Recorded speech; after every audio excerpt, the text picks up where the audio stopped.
ಬೆಂಗಳೂರಿನಲ್ಲಿ ಅರ್ಧಕ್ಕರ್ಧ ಜನರಿಗೆ ಜ್ವರ. ಕಾಡುತ್ತಿರುವ ವೈರಾಣು ಜ್ವರಕ್ಕೆ ಜನ ಹೈರಾಣ.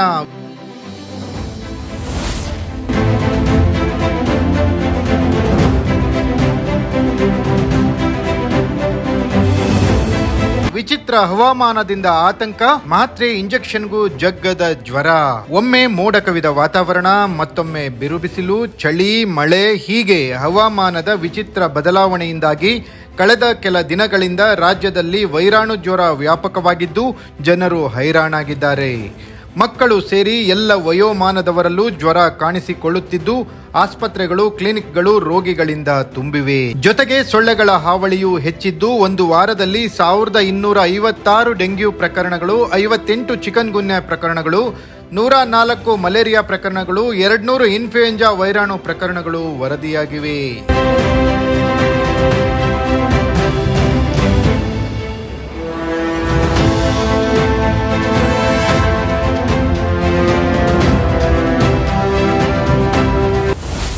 ಈ ಹಿಂದೆ ಜ್ವರ ಬಂದರೆ 3 ರಿಂದ 4 ದಿನಗಳಲ್ಲಿ ಗುಣವಾಗುತ್ತಿತ್ತು.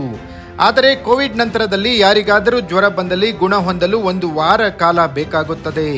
ಮಾತ್ರವಲ್ಲ, ಜ್ವರದಿಂದ ಉಂಟಾಗುವ ಅಡ್ಡ ಪರಿಣಾಮಗಳು ಅಂದರೆ ಸುಸ್ತು, ಬಳಲಿಕೆ, ಮೈಕೈ ನೋವು ಹಲವು ದಿನಗಳವರೆಗೂ ಕಾಡಲಿದ್ದು ಒಮ್ಮೆ ಜ್ವರ ಬಂದರೆ ಗುಣ ಹೊಂದಲು 10 ರಿಂದ 15 ದಿನಗಳ ಕಾಲ ಬೇಕಾಗುತ್ತದೆ. ಮಾತ್ರವಲ್ಲ, ಗುಣಮುಖರಾದ ಬಳಿಕವೂ ಹೆಚ್ಚಿನ ವಿಶ್ರಾಂತಿಯ ಅಗತ್ಯತೆ ಇದೆ ಎನ್ನುತ್ತಾರೆ ವೈದ್ಯರು.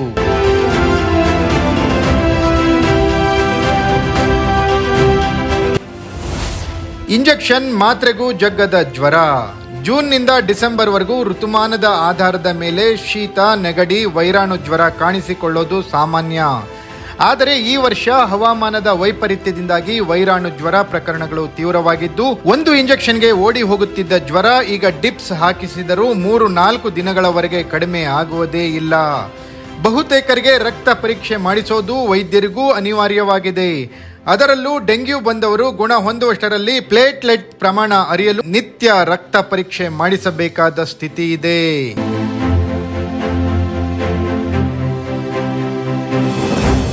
Bureau report, focus Karnataka.